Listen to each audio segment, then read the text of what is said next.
Bismillahirrahmanirrahim. Assalamualaikum warahmatullahi ta'ala wabarakatuh.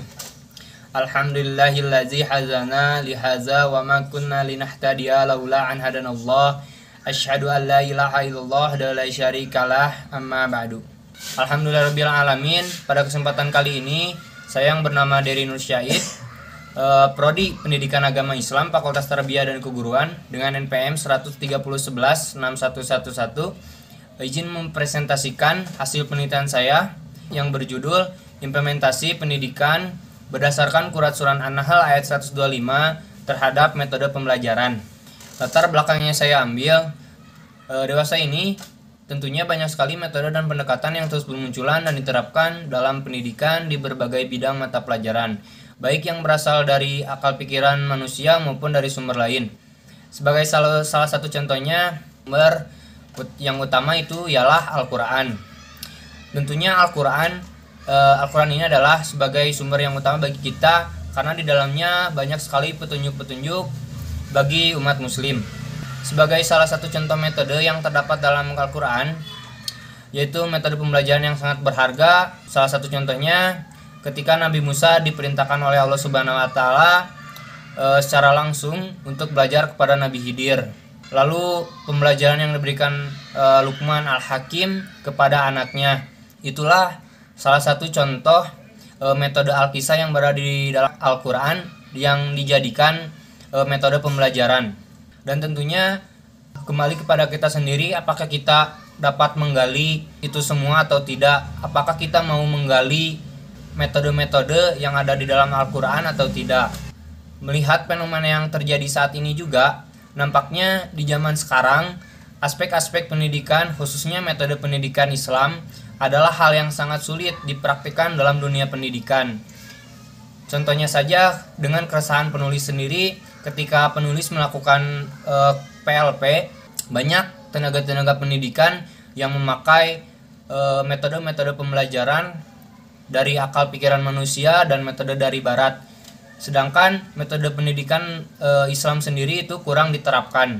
Sebagaimana dalam firman Allah Subhanahu wa Ta'ala dalam Quran Surat An-Nahl ayat 125 yang berbunyi, Ud'u ila sabili rabbika bil hikmati wal mau'izatil hasanah wajadilhum billati hiya ahsan inna rabbika huwa a'lam biman dola an sabilih wa huwa a'lam bil muhtadin.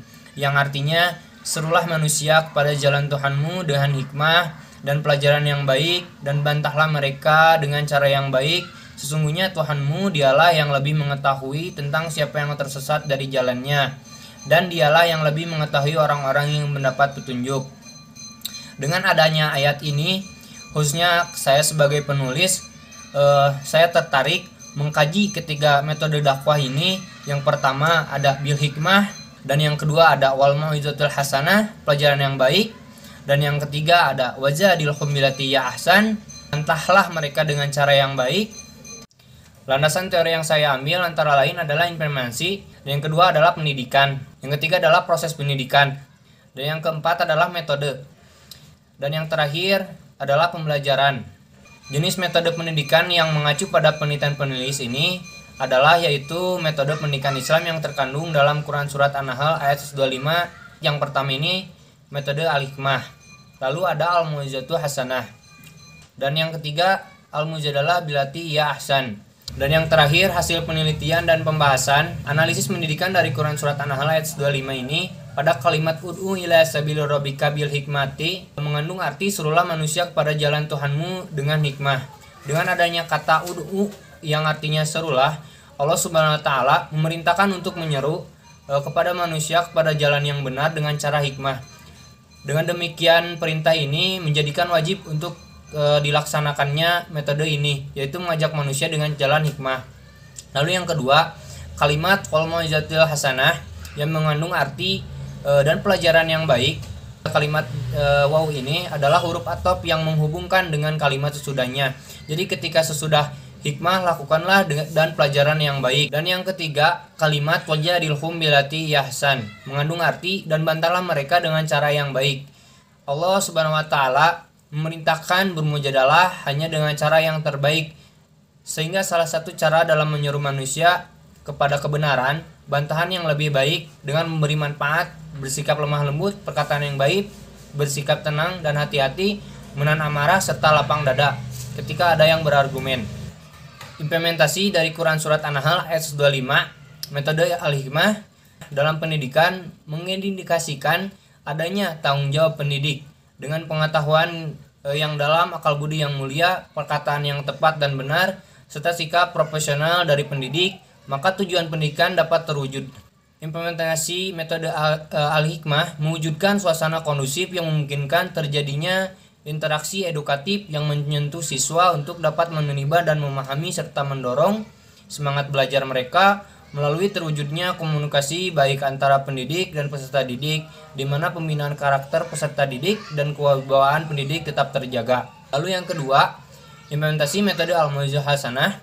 Dalam implementasinya, al-mau'izah hasanah berupaya untuk memahami peserta didik dengan menghilangkan sikap egois sehingga nasihat dapat diterima dengan baik. Peserta didik memiliki kebutuhan baik jasmani dan rohani, kebutuhan biologis kasih sayang, rasa aman, rasa harga diri, dan aktualisasi diri yang berkaitan erat dengan pendidikan mau'izah hasanah. Karena dengan mau'izah hasanah ini, seorang pendidik bisa memberikan pelajaran yang baik dengan cara menasihati para murid, sehingga menghilangkan sikap egois, sehingga nasihat yang diberikan pendidik ini dapat diterima oleh peserta didik. Metode mujadalah bilati ahsan itu adalah metode diskusi atau dialog yang dilaksanakan dengan baik sesuai dengan nilai Islami. Selain itu, metode ini berguna untuk melatih keterampilan berargumentasi, berbicara, dan mendengar. Pendapat yang dilontarkan dengan perkataan santun, tidak kasar, akan lebih cermat dan dimengerti oleh peserta didik. Sekian dari saya.